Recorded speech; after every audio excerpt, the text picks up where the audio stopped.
साधक। साधक कौन होते हैं? साधक वो हर व्यक्ति है जो इस भौतिकतावादी युग में जो अनावश्यक चीज़ें हैं उनको साध सके हर चीज़ को, वो साधक होता है। जैसे हमारे जो इमोशंस होते हैं, गुस्सा करना, किसी से जलन होना, तो ये बाकी जो अनावश्यक चीज़ें हैं इनको जो कोई साध ले वो साधक है। हर व्यक्ति वो साधक होता है।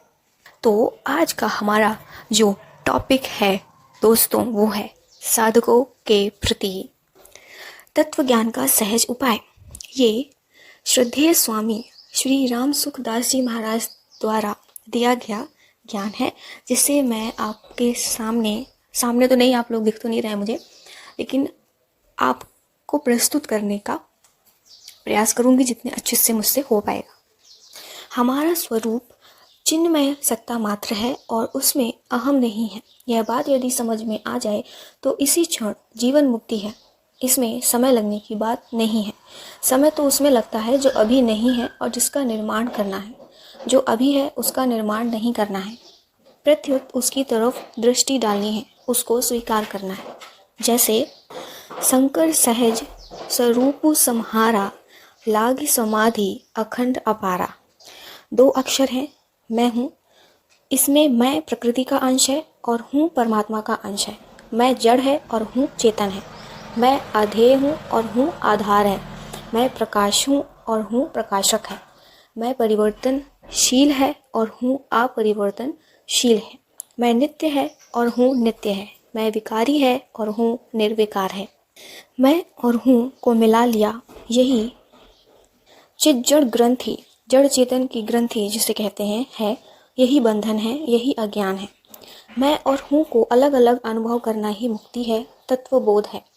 यहाँ यह जान लेना आवश्यक है कि मैं को साथ मिलाने से ही हूँ कहा जाता है। अगर मैं को साथ ना मिलाएं तो हूँ नहीं रहेगा, प्रत्युत है ही रहेगा। वह है ही अपना स्वरूप है। एक ही व्यक्ति अपने पिता के सामने कहता है कि मैं बेटा हूँ, बेटे के सामने कहता है कि मैं पिता हूँ, दादा के सामने कहता है कि मैं पोता हूँ, पोता के सामने कहता है कि मैं दादा हूँ, बहन के सामने कहता है कि मैं भाई हूँ, पत्नी के सामने कहता है कि मैं पति हूँ, भांजे के सामने कहता है कि मैं मामा हूँ, मामा के सामने कहता है कि मैं भांजा हूँ, आदि आदि। तात्पर्य है कि बेटा, बाप, पोता, दादा, भाई, पति, मामा, भांजा आदि तो अलग अलग हैं, पर हूँ सब में एक है। कितनी अच्छी तरीके से यहाँ पर समझाया है, मुझे बहुत पसंद आया ये। तो हम आगे चलते हैं। तो मैं तो बदला है पर हूँ नहीं बदला। वह मैं बाप के सामने बेटा हो जाता है, बेटे के सामने पिता हो जाता है, अर्थात वह जिसके सामने जाता है वैसा ही हो जाता है। अगर उससे पूछे कि तू कौन है तो उसको खुद का पता नहीं है। यदि मैं की खोज करें तो मैं मिलेगा ही नहीं, प्रत्युत सत्ता मिलेगी। कारण कि वास्तव में सत्ता है कि ही है, मैं की सत्ता है ही नहीं। बेटे की अपेक्षा पिता है, पिता की अपेक्षा बेटा है। इस प्रकार बेटा, पिता, पोता, दादा आदि नाम अपेक्षा से सापेक्ष है, अतः ये स्वयं के नाम नहीं है। स्वयं का नाम तो निरपेक्ष है। वह है मैं को जानने वाला है, मैं जानने वाला नहीं है, और जो जानने वाला है वह मैं नहीं है। मैं ज्ञेय है और है ज्ञाता है। मैं एक देशी है और उसको जानने वाला है सर्वदेशी है। मैं से संबंध माने या न माने, मैं की सत्ता नहीं है, सत्ता है की ही है। परिवर्तन मैं में होता है में नहीं। हूँ भी वास्तव में है का ही अंश है। मैं पन को पकड़ने से ही वह अंश है। अगर मैं पन को ना पकड़े तो वह अंश जो कि हूँ है नहीं है, प्रत्युत है, सत्ता मात्र है। मैं अहंकार है और मेरा पिता, मेरा बेटा आदि ममता है। अहंता ममता से रहित होते ही मुक्ति है। निर्ममो निरंकारः सा शांति मदि गच्छति। यही ब्राह्मी स्थिति है। इस ब्राह्मी स्थिति को प्राप्त होने पर, अर्थात है में स्थिति का अनुभव होने पर शरीर का कोई मालिक नहीं रहता, अर्थात शरीर को मैं मेरा कहने वाला कोई नहीं रहता। मनुष्य है, पशु है, पक्षी है, ईंट है, चूना है, पत्थर है। इस प्रकार वस्तुओं में तो फर्क है, पर है में कोई फर्क नहीं है। ऐसे ही मैं मनुष्य हूँ, मैं देवता हूँ, मैं पशु हूँ, मैं पक्षी हूँ। इस प्रकार मनुष्य आदि योनियाँ तो बदली हैं पर स्वयं नहीं बदला है। अनेक शरीरों में, अनेक अवस्थाओं में जिनमें सत्ता एक है। बालक, जवान और वृद्ध ये तीनों अलग अलग हैं पर इन तीनों अवस्थाओं में सत्ता एक है। कुमारी, विवाहिता और विधवा ये तीनों अलग अलग हैं पर इन तीनों में सत्ता एक है। जागृत, स्वप्न, सुषुप्ति, मूर्छा और समाधि ये पांचों अवस्थाएं अलग अलग हैं पर इन पांचों में सत्ता एक है।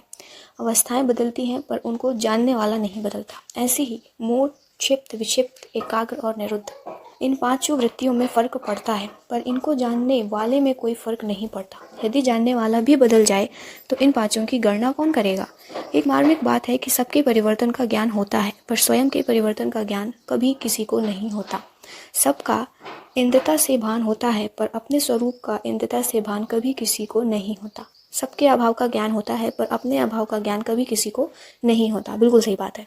तात्पर्य है कि यह जो सत्ता मात्रा है में हमारी स्थिति स्वतः है करनी है।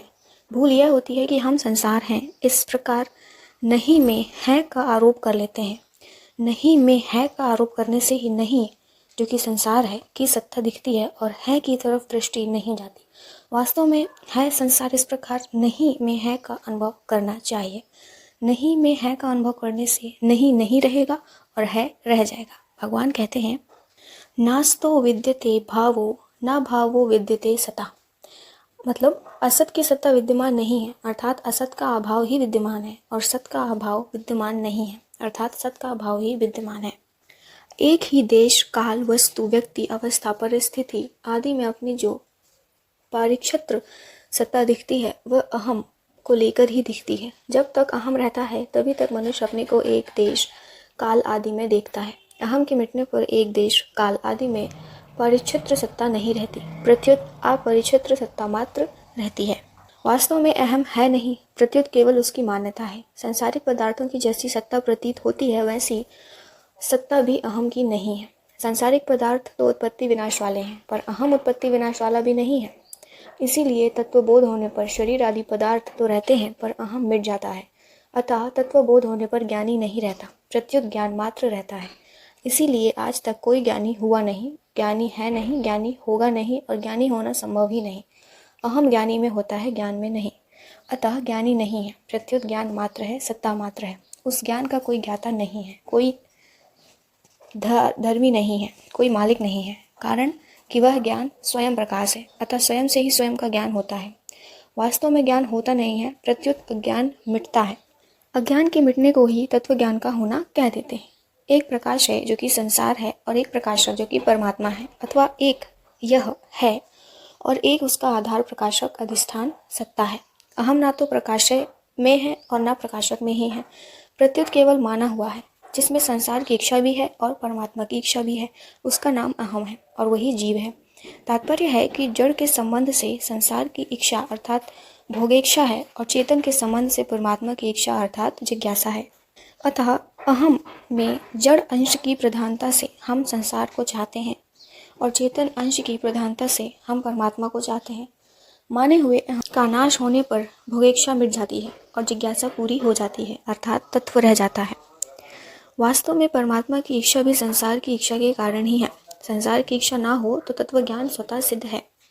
साधन की ऊंची अवस्था में मेरे को तत्व ज्ञान हो जाए, मैं मुक्त हो जाऊं, यह इच्छा भी बाधक होती है। जब तक अंतःकरण में असत की सत्ता दृढ़ रहती है तब तक तो जिज्ञासा सहायक होती है, पर असत की सत्ता स्थिर होने पर जिज्ञासा भी तत्व ज्ञान में बाधक होती है।